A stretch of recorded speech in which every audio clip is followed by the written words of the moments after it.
Hi, good afternoon. Today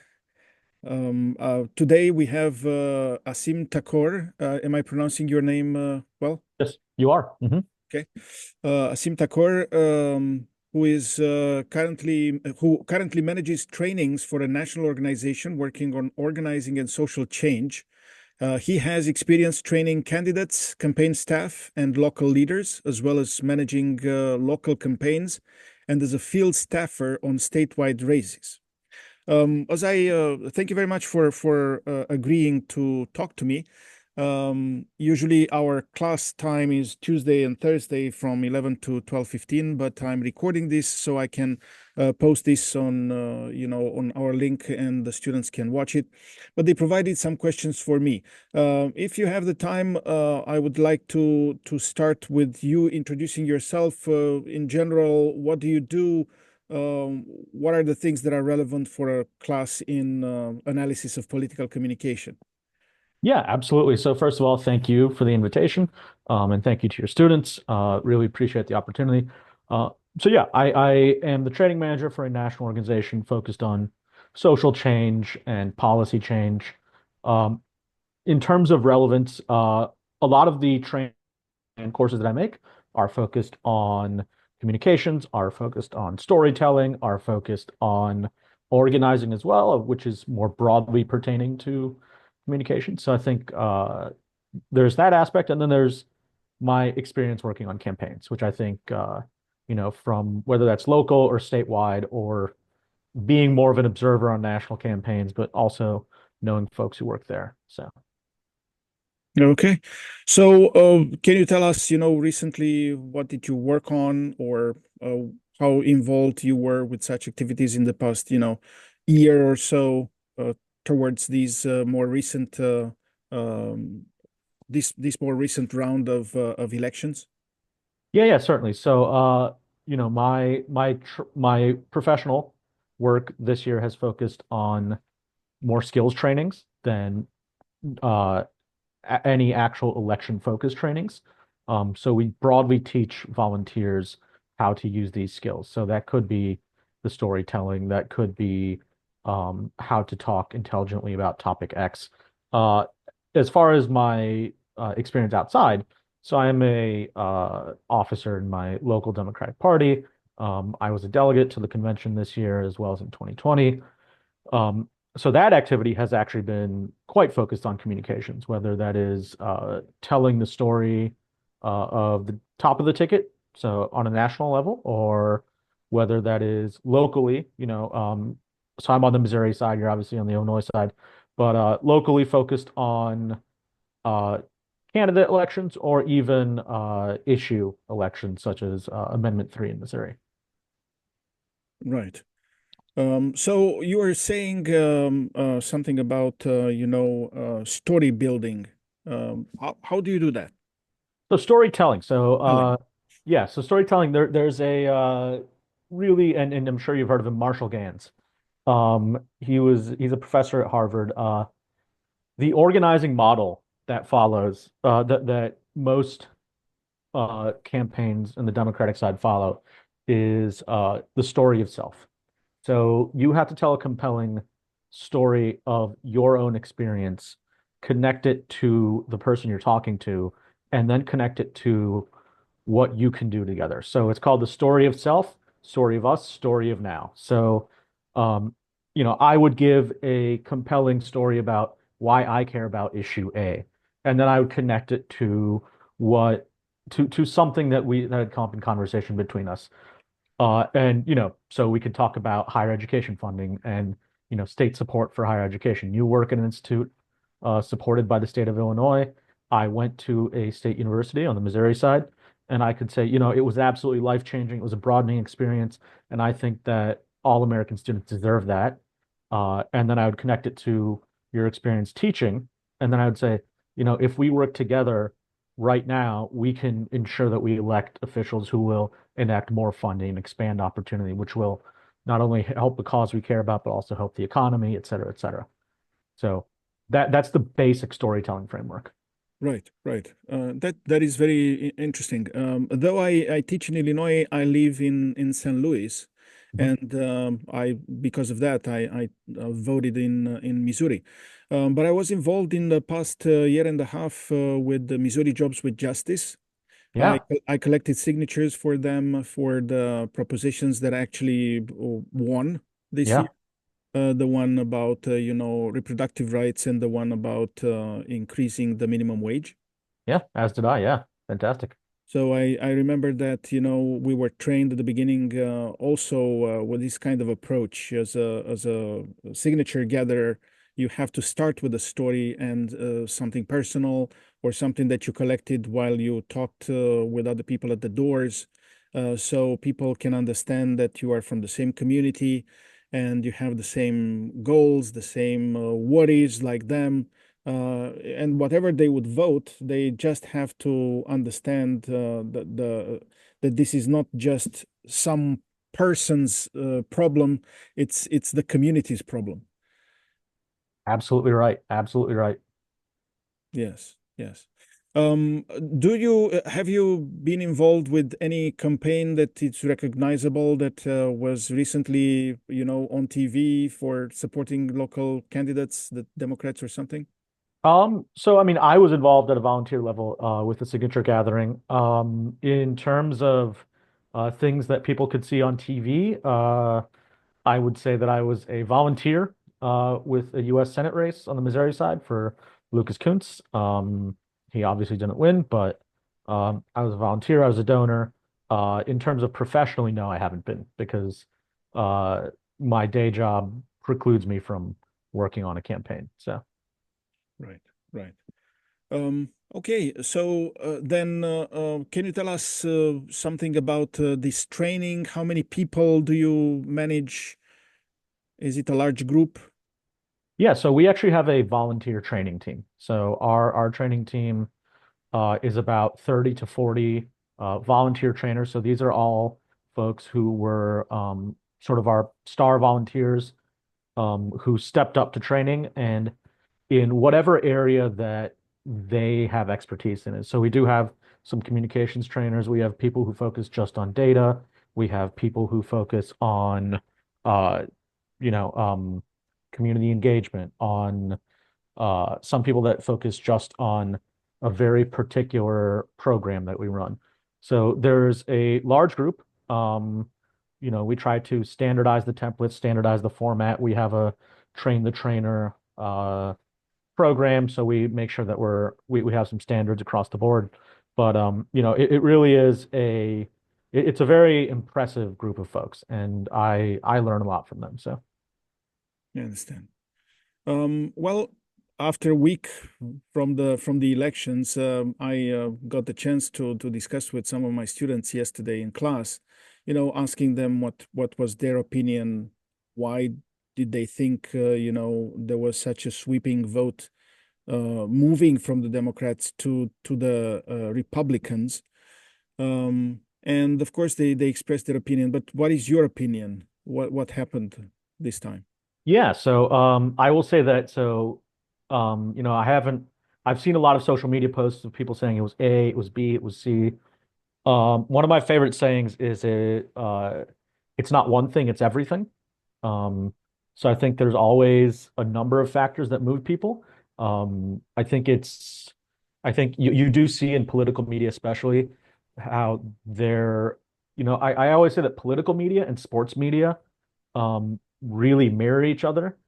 Sports is that simple arena where there's a winner and a loser. And one of the reasons that sports is popular is because people want to see that compelling drama and they want a definitive conclusion. And I think we see that in political media as well. Um, so there will be things that take root in political media that I will say that uh, may not be true.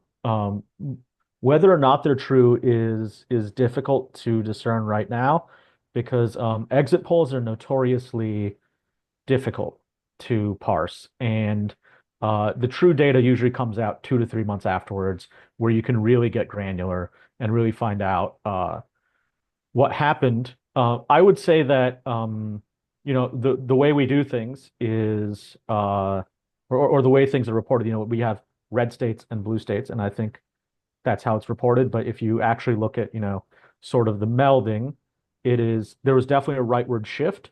Um, I would say that that rightward shift is maybe not as pronounced as people think, at least in terms of policy. I think part of what we saw was a global anti-incumbency wave related to inflation. Um, if you look at other countries, this has also happened. And I think that ultimately inflation played a big role, probably the key role, but I won't say that definitively until I've seen all the data. Yeah, I think the other thing, and especially salient for your students, is that even from 2020 to now, but especially from, let's say, 2012 to now, we live in a much more fractured, I would even say atomized media environment. So everyone accesses media on this now, pretty much. Yeah. Traditional broadcast news, the way people used to access it, I remember growing up, there were three major broadcast networks, and then there was CNN if you were a true news junkie. But beyond that, there was nothing. And now everybody has a different version of what they think the truth is. And there's a lot of overlap, but there's also a lot of divergence.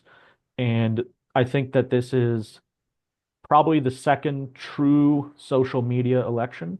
Um, and I think that, people can debate that and they will, but I think that, starting in 2014, we saw things like Instagram, things like Twitter really take off, and now you have TikTok. And I think that people are getting their news in so many different ways that we're all not reading from the same page. Right. Plus podcasts and Podcasts, yeah, podcasts are, I mean, yeah, right. massive. YouTube. Right, right. So yesterday I was collecting some data after, I discussed with the students. I showed them comparatively how many votes and then electoral, college votes were obtained by the candidates in 2016, 20, and 24. Mhm, And the conclusion was that actually Trump increased only by 1 million votes mhm. as compared to 4 years ago. It's just that Kamala Harris lost about 10 million votes. And it's again a combination to my perception of different causes. It's harder for Democrats to tend to the tendencies and to the needs of so many diverse groups that form the Democratic Party or people who are under the influence of the Democratic Party. But also the fragmented or the process that was perceived as non-legitimate. Kamala Harris didn't go necessarily through the whole process of selection and vetting and going through the primaries. Of course, the whole process being forced by the fact that President Biden recognized that he's not able to compete very, very late. So she didn't really have the time to go through the normal process and the acceptance of the possible voters. So, I was a volunteer at the center here in South County with an election judge at the day of the voting. And, by like everybody else, I was, there's going to be a lot of people coming out and voting because they're urged by both parties. So I went to vote 3 days before the elections. 4 days before, I didn't stay at the local library close to me because the line was too long. But then I waited for 45 minutes the next day and I still stayed. And then the day of the elections, we had a lot of people in the first 3, 4 hours, but then everything waned out.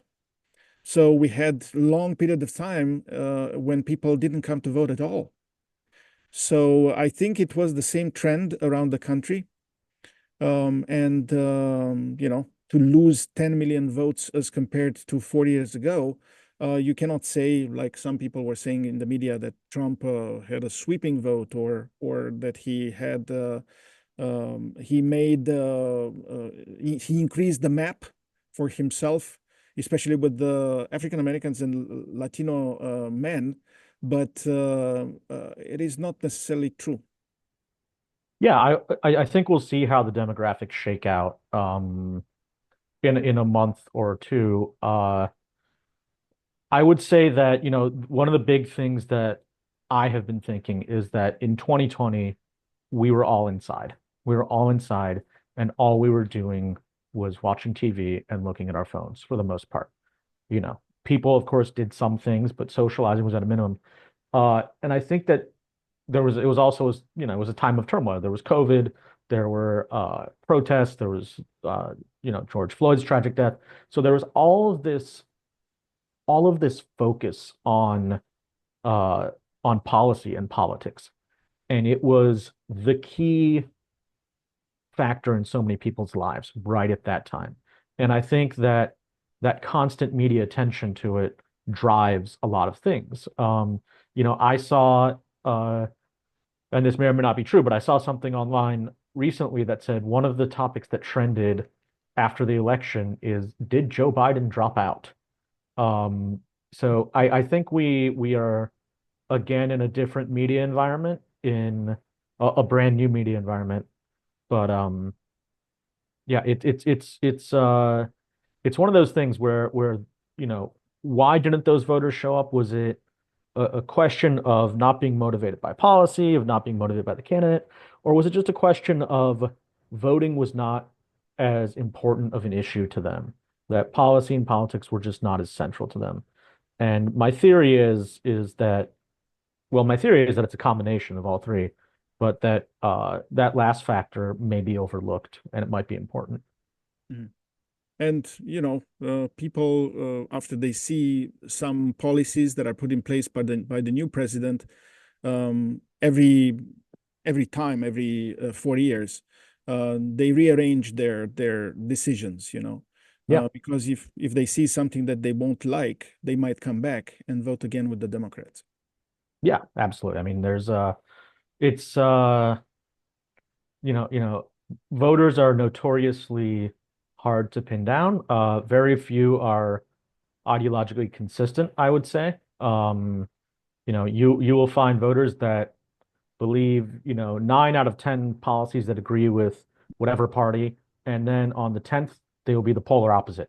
And you can say 5 out of 10, 9 out of 10. I mean, there's so many. There's very few people that, fall into lockstep with either party or a particular ideology. Mhm.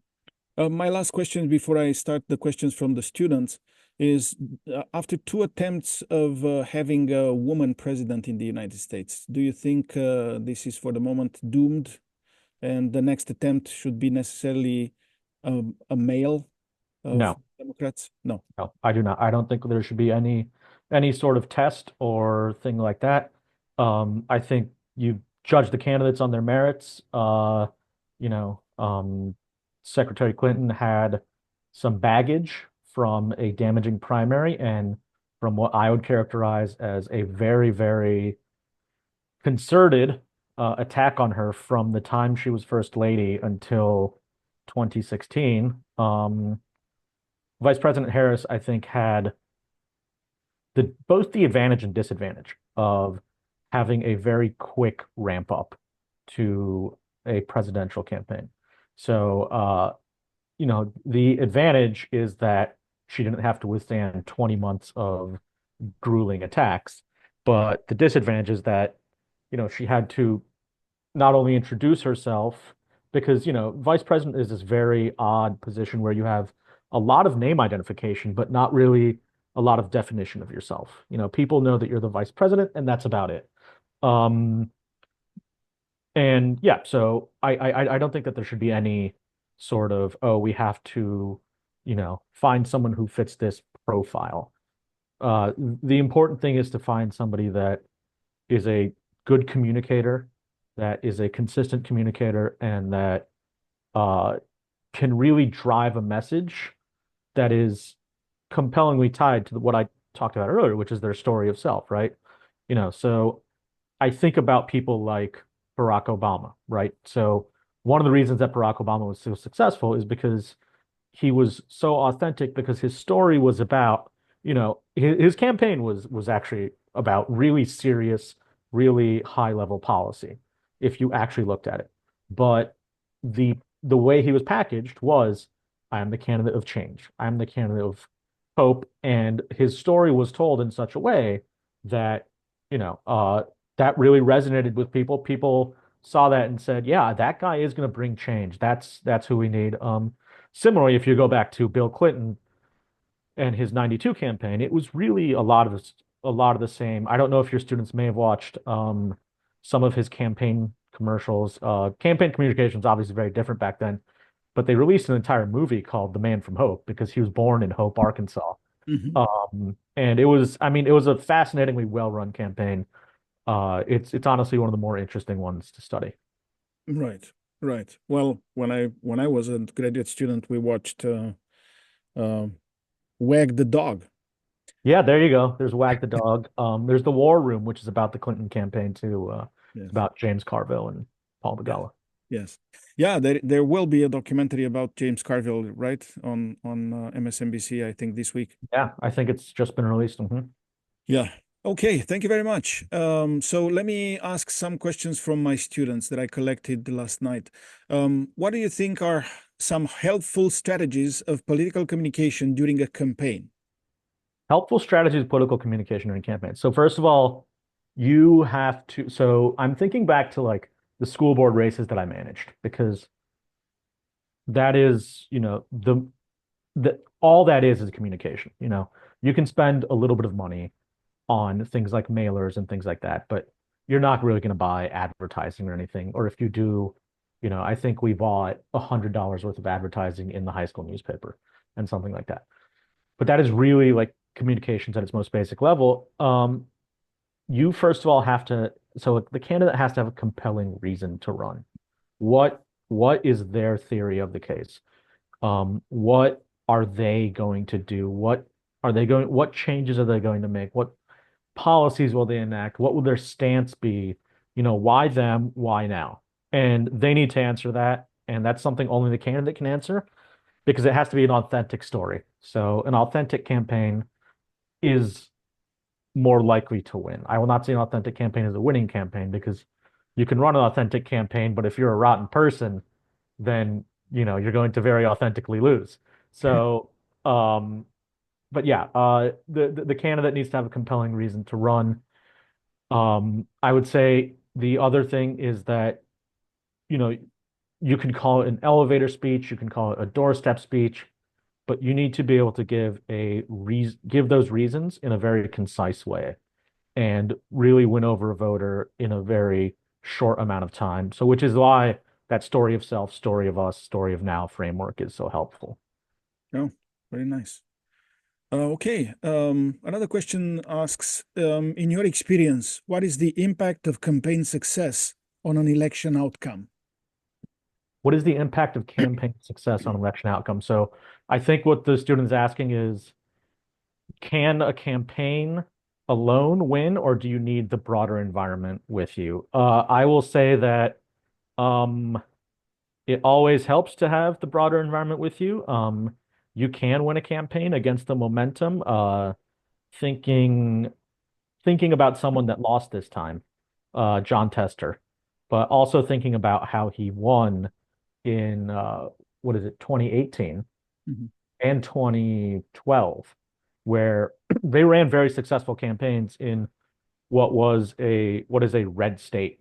Especially in 2012, where they did some things, interestingly with communications. Part of that is playing on the other side as well. Claire McCaskill did this to great effect in 2012 when she beat Todd Aiken. So once Todd Aiken got the nomination, they thought they had a really good chance. But the way Todd Aiken got the nomination is that Claire McCaskill spent money in the Republican primary to call Todd Aiken too conservative. Of course, to conservative primary voters, they thought, well, great, let's elect Todd Aiken. So they got the matchup they wanted. And then, of course, Todd Aiken came out with his famous comments that I'll let you discuss if you want to in class or not. But they were suffice to say they were medieval or even older. They were caveman like comments.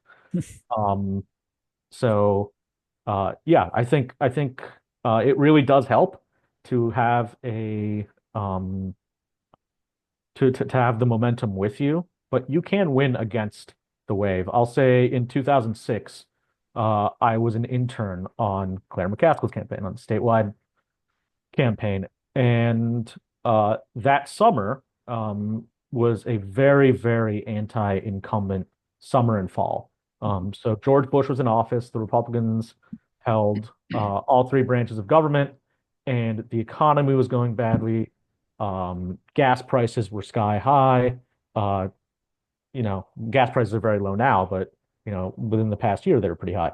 Um, and the Iraq War was going poorly. Hurricane Katrina, the response had just been bungled by the Bush administration.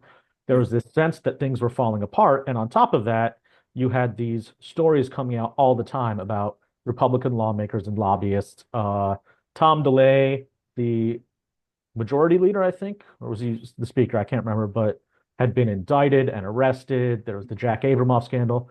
So I remember that entire summer, we were driving this message of gas prices, doing events at gas stations, talking about the Republican culture of corruption, all of these things just on the front foot every day. We weren't explaining, we were attacking. And there's that old saying in politics, which is when you're explaining, you're losing. Yeah. Um, but when you're attacking, you're winning. So Yeah. Yeah. Okay, that's very interesting, and thank you for these examples. But we, you know, in one class of analysis of political communication, trying to cover what's going on in the United States, but also internationally, we didn't sure. have time to go to candidates in Missouri from 2012. But these are interesting cases that you're mentioning. I have another question here. What is the biggest challenge in educating candidates on topics of social change? Yeah, so I have in the past done candidate training courses. I will say that they've mostly been focused on fundraising, not so much on communications of like not so much on communicating social change. I think though that I'll say this is that the people that tend to run for office tend to be pretty civically minded. Um, but they also sometimes can live in a bubble. So I think that exposing them to voters is really important. There is the difficulty that a candidate is going to spend a lot of time on the phone raising money. They just are. It's the nature of politics, for better or for worse. I think for worse. I don't think that candidates should have to spend so much time on the phone raising money, but they do. Getting them in front of not just voters, but average voters, I think is essential. Um, in terms of educating them, I think that is something that they have to be willing to undertake themselves. I think that you can lead them to it. You can say, "Hey, this is a good article," or "You should go to this lecture. You should listen to this person talk. You should watch this video," etc. But they have to be willing to do it. And I will say that you'll find that at like grassroots level, a lot of candidates are willing to do it. And often, I think, not necessarily, but as you go further up, and I've only been exposed to candidates further up extremely briefly, like hi, hello, but I get the sense that they are too busy sometimes. So, Yeah. Well, in my class in this semester, through the books that we are using, and we have Aaron Davis' Political Communication Introduction for Crisis Times. But we have also another book talking about different cases in international situations. We had, for example, a chapter for yesterday about Narendra Modi and how he talked to the Indian diaspora every time he was coming to the United States. And presenting himself as a person of the masses, because the question was asking, topics of social change, and it took me to my memory towards, how would the totalitarian like Donald Trump really understand social change from the high situation where he is with his pent up apartment penthouse apartment in New York. how would he be able to understand really the life of somebody living in the woods in Kentucky? But those people are the first to start putting signs with "We love Trump," "We will vote for Trump," "We will support Trump." So that is very curious and very strange to me, how he can claim that he can fight for the little guy. Yes. Yeah. Yeah, I mean, I don't think I agree with you. Obviously, I very much dislike Donald Trump. I don't think he fights for anybody but himself, and maybe a couple of his billionaire backers. Modi is interesting because Modi is a very skilled communicator. And yeah, so I am, my parents are both Indian. Uh, we are part of the Indian diaspora, and yeah, he does a great job communicating with the Indian diaspora. And you see it, and you also, you'll see Modi will come here and give a speech, and I'll get messages from relatives who live here on WhatsApp and from relatives in India on WhatsApp because they'll have seen it. So, there's these global communication networks and where political thought is formed and shared. And that's another entire aspect that I don't think a lot of people look at in the US is that, if you are from any sort of international community, you're not just hearing about America from American media and from your friends and family in America, you're also hearing about it from abroad. Yes, So, yes. Yeah, but there was an interesting observation in the chapter about the fact that he became an interesting candidate for becoming the Prime Minister of India after he was the governor of Gujarat, right? Uh, yes, but I understand that in his stories that he built for himself, he presented himself as being of the masses, coming from humble conditions. And well, the comment in the chapter was that it's not really demonstrated, but he claims that he worked as a young person in the tea shop of his father. yes. So Uh, was that a yes. true thing or just put So out to be a person of the people? So my family is Gujarati, and yeah, Modi did. I think to the extent that it's true or not, I'm not sure, but I know his father owned a tea shop, and that Modi himself did not come from money. Also, knowing Indian society, Indian culture, yes, of course he helped out around the shop. I mean, if he was doing that as his profession and he went into politics out of some, whatever inspiration. I don't know. Or whether, he was just sort of helping out, but politics was always his focus. I'm not entirely sure. But it is true that his family owned a tea shop and he didn't come from money or anything like that. So that part of his biography, I think, is mostly true. Um, I think Bob Strauss, who was the chairman of the Democratic Party a long time ago, says that said that every candidate wants voters to believe that he was born in a log cabin that he built with his own two hands. So I think politicians around the world are pretty similar talking about oh, I'm one of you. I came from, especially at a higher level. At lower levels, I will say that there's much more authenticity, but at higher levels, you do get a little bit of myth making, I think, regardless of the person or the candidate. And some people might take it to an extreme. Right, right. It was a very semi-comical situation in which we saw Donald Trump selling fries at the McDonald's, right? Uh, Yeah, because he was trying to counter the story from Harris, who yeah, said that as a young woman she worked in a McDonald's, right? yeah. That was very interesting.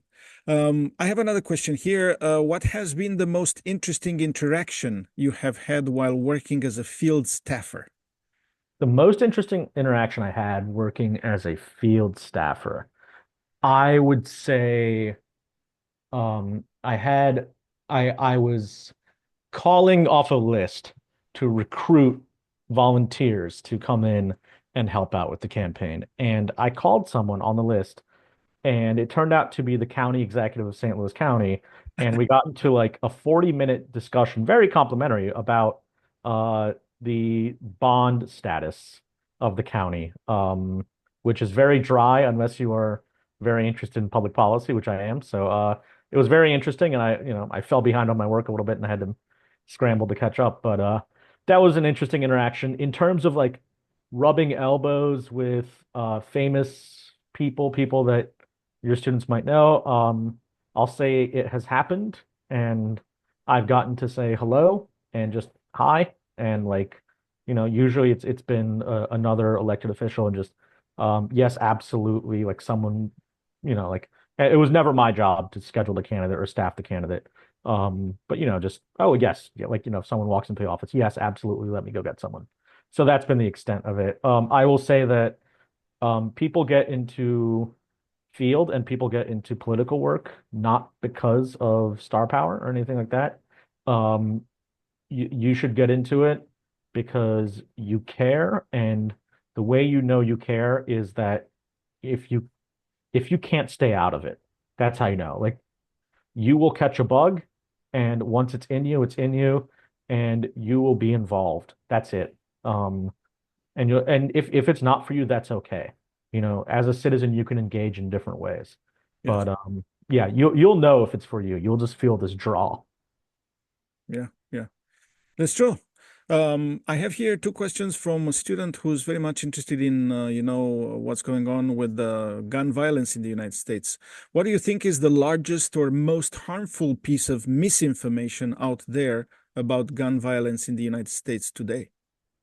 Uh, that's really, really hard to figure out. I'd have to look at numbers. I would say that um, I'd say that a lot of people are surprised that we do not have common sense gun laws. You can tell people things about our gun laws, and they will say, no, really? So I think something like 88% of people support criminal background checks for people to carry concealed handguns. And people don't know that that's not necessarily the law in every state. Um, so there are things like that. I think that is the biggest piece of misinformation is not, I don't think there's a single piece of misinformation, more so that there is uh, a culture of people being underinformed through no fault of their own, because people often assume that things that make perfect sense are already happening. Um, but some of our gun laws are such as, if you applied them to a different area, it would be something like, well, what do you mean you're not sanitizing our drinking water before you put it into our homes? I mean, it is really that level. So Well, I understand that if JFK Jr. will get in there, he will take the disinfectant from the water, right? yeah, I think that's what RFK Jr. said, that they want to defluoride, to take fluoride out of the water. You and I probably put fluoride on our teeth ourselves 2 to 3 times a day, but we supplement that with tap water. If you look at, you know, some countries where they don't have fluoride in their water, and look at the dental outcomes, and look at our country and look at our dental outcomes, it's the case is pretty compelling for fluoride. So Right. Another question asks, have you found any methods of approach more or less helpful when educating the masses about gun violence? um yeah, I mean, I would say that it's uh my area of work is not necessarily educating the masses, since folks are already, if they're involved in a movement, it is, they're already sort of on a trajectory to where they understand the basics. I would say that in terms of speaking to anyone, relational organizing is the approach to take, and that is really finding out what someone cares about and tying it back to them. So again, that goes back to that story of self, story of us, story of now. But if you and I were talking, and I would say, so what issues are important to you this election? What do you really care about? And if you were to talk about a particular topic, let's just talk about, roads, right? So I would say, well, why do you think it's important that we, have infrastructure improvements to make sure our roads are okay? And you might say something like, "Well, my car is pretty old, and all these potholes keep banging it up, and I don't know if I'm going to be able to get through the winter on this car." Because, and that's true. I mean, if you see some of the potholes we have around St. Louis, my gosh, like Yes, when we say pothole, really, like your that's car's going in there. So just relational organizing, I think, is the foundation of any sort of communication, whether that is interpersonal, where you can really do relational organizing, or even mass communications, where you are still finding out what people care about and tying it to them. yeah, yeah. Well, coming back to the previous question with the misinformation concerning gun violence, I'm always thinking about these perennial sayings from the Republicans, or NRA supporters. The only the good guys with a gun will beat the bad guys with a gun, or things like that. What do you think about that? Yeah, I mean, I think they're wrong. I think that those are myths, and the facts are very different. Um, I think that, the NRA is an industry trade group. That is what they are. Their focus is making money. Um, they have not stood up for sportsmen and responsible gun owners in a long, long time. So, I am not anti-gun by any means. I am anti-gun violence. If you talk to responsible gun owners, if you talk to responsible hunters, responsible, people who engage in sports shooting, right? Very legitimate sport, Olympic sport. Um, and you talk to if you talk to them and you talk to them about how they store their guns, how they care for their guns. If you talk to them about things that, again, that go back to common sense, um, you'll find that there's broad agreement amongst Americans, and that there are groups, and it doesn't matter if it's gun violence or whatever it is, there are groups that will seek to amplify division for profit. Mhm. But how about war machines like AR-15s? Should they be owned by civil population? I don't think so, personally. This is me speaking personally. Um, I don't know why that is necessary. You could make an argument for like a very limited ownership based on, okay, I'm sports shooting, but there are countries where you're allowed to uh own something like that, but you have to keep it at a range, right? You have to keep it at the shooting range, and it's there for your sport use. So there's various approaches to that. But yeah, I don't see, why a pistol or a rifle or a shotgun can't meet the needs of 99.99% of the population for self-defense, for hunting, for sport. I understand.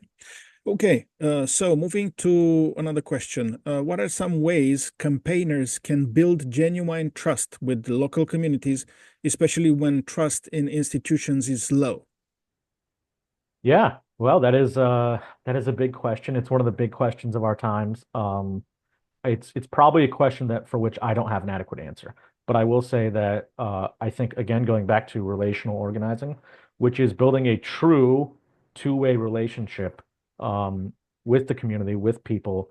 I'd also say that showing up year round, not just showing up around election time. If you look at states where there has been some success, maybe not as much success as we would have liked this election, but if you look at what the Wisconsin Democratic Party is doing, they organize year round. They don't, staff up big for the election year and then lay off staff and sort of go back underground. They're there all the time.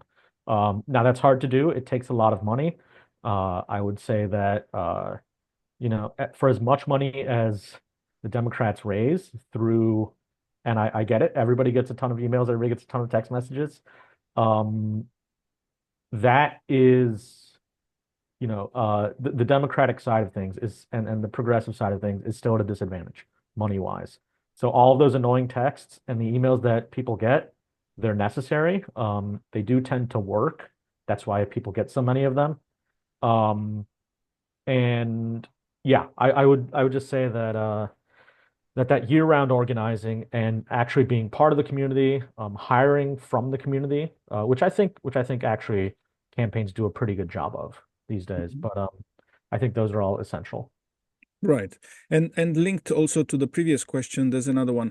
For young people interested in creating social change, what's one piece of advice you would give to help them get started in organizing and campaigning?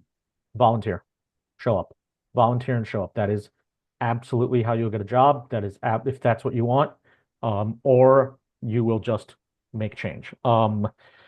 So find out what you're interested in, whether that is volunteering for a campaign, whether that is volunteering for a particular organization that whose work you admire, or whether it's volunteering for a cause. So you know, the hardest thing to do is to find people to volunteer. By volunteering, you are immediately more you're putting yourself a step ahead of everyone. And I'm not saying you're better than anyone, but I'm saying that if you want to go into this as a career, then show up and volunteer. Once you have volunteer experience, you can get an internship. Once you can get an internship, you can get a job. If that is, if that is the professional thing, in terms of bringing about change, yeah, you have to decide what you do and how you engage with it to bring change. There are so many things you can do these days, you know, on the progressive side of things. It's not just being an organizer. Well, I shouldn't say just, but it's not only organizing, but you can also, if your skills are in, data, there's an entire ecosystem of progressive data professionals. Similarly, web design, similarly communications, of course, fundraising, of course, uh, all sorts of various things. And you can also choose to be, to go and have a full-time career in another field and still be a super volunteer and still be the person that, devotes a lot of time to whatever cause you care about. So I would say, but yeah, it's the most important thing you can do as a citizen, I think, is to volunteer and be engaged. Yeah, well, that sounds very good. Another question here: what key skills do you prioritize when training campaign staff and local leaders? Yeah, so when we were training campaign staff and local leaders, we broke it down into four buckets, which was field, fundraising, communications, and digital. Now, digital has a lot of overlap with both communications and fundraising. So this isn't in my current role. This was in a previous role. But yeah, I would say that those are the four sort of key elements. And across those, all of those involve communication. So obviously communications involves communications, but digital is telling your story online. Fundraising is telling your story to donors, whether that is on the phone, whether that is at a fundraising event like a barbecue or a cocktail hour, whether that is in an email or a text message. If your students go back and look at some of the text messages they've got, it is likely that at least in one of them, the candidate will be saying, hey, I'm a fourth generation or 10th generation Missourian. I grew up on a family farm. It's what they're doing right then is telling their story of self. And similarly in field, right? Field is, you know, you break it down into multiple phases, but that phase where you're persuading people to support you in field is when you're trying to get your story out there. Right, right. Yeah, all that makes sense. And my last question from the students here, how do you balance grassroots organizing with larger campaign goals? Yeah, I mean, I think that so if you break uh you can break down a campaign into three tiers, right? So there's your goal. Your ultimate goal is getting elected, right? And then uh, each sort of bucket of the campaign will have their own goals, right? So fundraising will say, well, to get elected, we need to raise X number of dollars, and that's based on what we saw the winning candidate raise the past two elections. So, and then they'll factor in a bunch of things. Communications will say, to get elected, we need to run this many ads and this many radio ads and put out this many press releases. I mean, not all of it's quantifiable, but for the purpose of this. And for each one of those buckets of the campaign, we'll have a goal, and we'll have smaller goals off top of that, and then they'll have strategies, and then they'll have tactics. Mhm. So your grassroots organizing goal feeds into your overall campaign goal. Um, so I think that sort of answers it, right? So I mean, grassroots organizing is one of the pillars of your victory. If you don't, if you don't identify your core supporters and then identify potential supporters, persuade those potential supporters to become core supporters, and then turn them out to vote, it's all pointless. So grassroots organizing is absolutely fundamental. Right, right. And campaign goals, like you said, if you identify them with just getting elected, you have to split it into minutia with towards the requirements for any minority and their different interests. Am I a minority coming from this country or the other country? Am I a minority per income, per gender, and so on and so forth, age, and so on.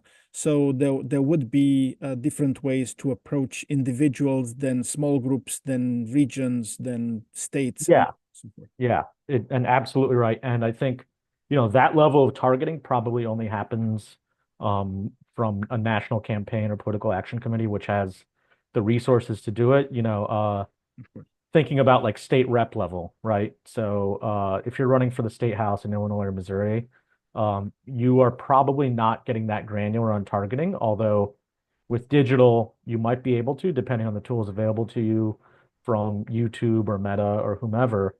Um, but really, a lot of that level of sophistication is only happening nationally.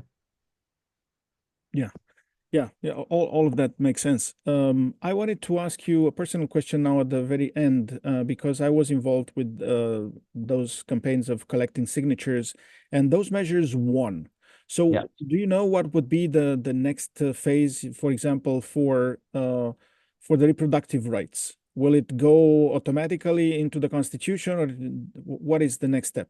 Yeah, I believe it is part of the Constitution as of the next time the legislature sits. I believe that's the case. And yeah, I think that is, I mean, it is the law of the land in Missouri, as far as I know. And I know that there's some concern that because of the results the way they were, that the amendment passed, but then Missourians voted for people opposed to the amendment. So there's concern that they will try to undo it. From my understanding, that is pretty difficult. Um, what I would say is that, I will always be vigilant, and I think, you know, give credit. I think the people that ran this campaign did a wonderful job, and I know that they will be vigilant in terms of protecting that. They will try to undo what they can, but I think it's going to be difficult for them. Would this be defeated by something coming from the president, if they give something that is Yeah, federally imposed? yeah. If there's a national abortion ban, then yeah, that would supersede things. Because states cannot nullify federal law. So Yeah, yeah. Okay, well, yeah, and the next one would be the amendment concerning increasing the minimum wage. Will that also go as planned? I think it was like 13.75 or 40. I don't remember now. yeah, Uh, that passed with even more. So that was a proposition, yeah. which is different. So that just made Yeah, it state proposition. law, but not part of the Constitution. But it No. passed with 57.6%.